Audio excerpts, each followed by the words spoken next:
morning, family and friends of Oakland Cemetery.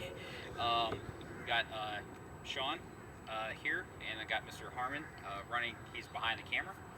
We're over here at Section 4 of the Oakland Cemetery. Nice, cool day out here, and we're at the site in preparation for a raise and reset of Mr. Leondis Mann, who was a corporal in the United States Army. He fought in Korea. He was also a World War II recipient, or excuse me, he fought in World War II, and he received the Purple Heart. We're not too sure whether it was based off of injuries in Korea or in World War II, but he did have that. He passed away in October of 2000. And then there's an inscription from the family. It says, lovingly called upon as Uncle Bud, B-U-D. And so our intention today is basically to do a raise and reset of the stone. And once the raise and reset is complete, we'll also do a cleaning of the stone later. And Mr. Harmon's going to actually focus in on the stone itself. And I'll just continue talking about the stone. So back in 2007, we know a picture of the stone was laid out. So even though he passed away in 2000, what ends up happening, individual who passes away that served in the military that requests a stone, at first they'll have the service, then you'll have a temporary marker, and then eventually the marble stone will be ordered. And this stone has been laying here at least since about 2007. So our intent is to actually raise and reset the tablet, and we're going to get it nice and clean. And this long-awaited raise and reset, we're talking about close to 15, 16 years, and we'll set it up properly. We'll see you in the next cut. Folks, this is Sean back again here at Section 4 of the Oakland Cemetery. We're at Mr. Mann's, Leondis Mann's tombstone. As you can see, we have our 10-foot tripod, and this is the 8-foot tripod, right? So we got the 8-foot tripod, and we have Leondis Mann's stone upright. One of the things that we wanted to point out is that how far, you may have a couple of questions like how far do we place a stone into the ground. One of the general rules is very easy to do it it's easier to do it at a national cemetery or a veteran cemetery. Here at Oakland Cemetery, we have stones at very different heights.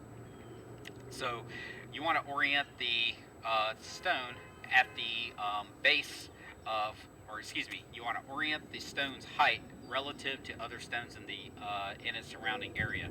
What we're going to do here, because there's such a long inscription, we're going to set this stone to where it's about 2 inches above the last inscription, where it says lovingly called upon Uncle Bud. So the stone would be in the ground, and probably about 2 to 3 inches above, the inscription would be 2 to 3 inches above the ground. Now, the way the camera's setting, and once again, you have the contouring of the ground, so it may appear lower, but then what we're doing is we're measuring it from the base, so from the base of the foundation of where you're working with. So we have that. And another thing we want to point out, you can see that the stone you're used to, there's 3 types of veteran stones that are out there, including medallions. One is the brass stone, or brass template, which is about 15 pounds. And then you have the granite stone, which you'll see a lot out in the Midwest region. And then you also have the marble stone. The reason why you see the granite stones versus the marble stones, the granite stones, they can take a lot of the damage and whatnot. So even though the marble is very pretty and whatnot, there's a lot of sand, and when it hits the stone, it eventually erodes it over time. Later in the future, we will have this cleaned, and it has some of the growth that's been on there. And one of the things that we're going to do in the future, along with cleaning it, is we'll retake a picture, and then we'll put that on Find a Grave so you see the before and after. And one thing that Mr. Harmon wanted to point out is that resetting the stone and setting it correctly, that's going to place the stone the way it should have been set, over 20 years ago. The other thing is, when this stone was laid down in the ground, a picture was taken about 2007, and then we know that the major cleanup because this was an abandoned cemetery, took place in about 2014. The grass was so high, you could probably only see the top of like these larger stones, so probably about my waist or higher. So when they were doing the cleanup and whatnot, if they ran equipment, there's a chance that they didn't even see the stone on the ground. And then one thing that you'll notice on the stone, on the edge and whatnot, there's some chipping. So if you're using lawn equipment like the mower deck or anything like that, it can easily chip the stone until you realize that there's even a stone there. So a lot of the volunteers in the local area, with the local Air Force and whatnot, local community groups, they got this cemetery to a more manageable format. And the gentleman behind the camera, Mr. Steve Harmon, he's been here since probably in the past 4 or 5 years, actually maintaining all the work that the volunteers had placed, along with a couple other volunteers that come in and out. And we'll actually come back, Mr. Harmon will come back out here, we'll start lowering the stone, and then once the stone is reset, we'll kind of pack the dirt, and then work on the leveling. All right, so here we go. All right, so we'll raise it up. Remove that piece of wood. Coming up.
So we're going to go ahead and right now we have set the stone to the base, and now what we're going to do is more of the fine-tuning alignment. So you'll see our green post level, and then once that post level is in place, we have to verify the vertical, the horizontal, and then the lining up with the rest of the stones in its row.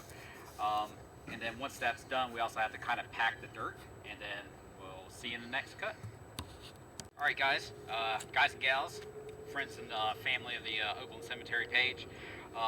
We're back at Leondis Mann's site. As you can see, we have the stone set up right. We probably got 24 inches from the base to the height. And the reason being is because we wanted to, where the inscription lies on the base of this stone, so right here, we at least kept 3 to 4 inches off the base. And the reason why we didn't really use like a big shovel or move a bunch of dirt out, because we wanted to keep as compact as the ground was. That helps support the base. And based off what you're using, we're gonna let these fine jets fly over us, and then we'll continue on with the video. So that's the sound of freedom right there. And it's not free. Oh yeah, that's right. It's not free. Case in point. But part of the thing that I wanted to show you is that when you're working around military stones, a lot of the national cemeteries actually use a 2x4 kind of like this, and instead of just using any random tool to pack the dirt. Before you put the stone down, you can use a metal tampering tool, but in this case here, we have a 2x4 with electric tape on the top, and obviously nothing on the very tip top. A couple of tips. When you're tampering the ground to make it level, the reason why you use wood against the stone is it prevents damage on the stone. And if you have, if you're going to be doing a lot of these, sometimes there's just a habit of wanting to put your hand on the top and then tampering down. You're just going to hurt your hand very fast, and your day would be pretty short, get blistered up. It's not the way to go. So just around the edge, and then work your way. And one thing that we wanted to, many of the things that we want to point out, we're going to clean the stone over time. We just hit it with some water. We started in the morning, it's about 30 degrees, so you got to keep that in mind if you're trying to clean in these times like that. But we're going to give we wet the stone. We're going to give it a manual scrubbing with a brush, and then once that's done, we're going to use the Orvis paste and water that we have, and then we're going to come back to it later in the day, and then maybe hit it with some wet and forget. Just let that do its work. So we'll see you in the next cut.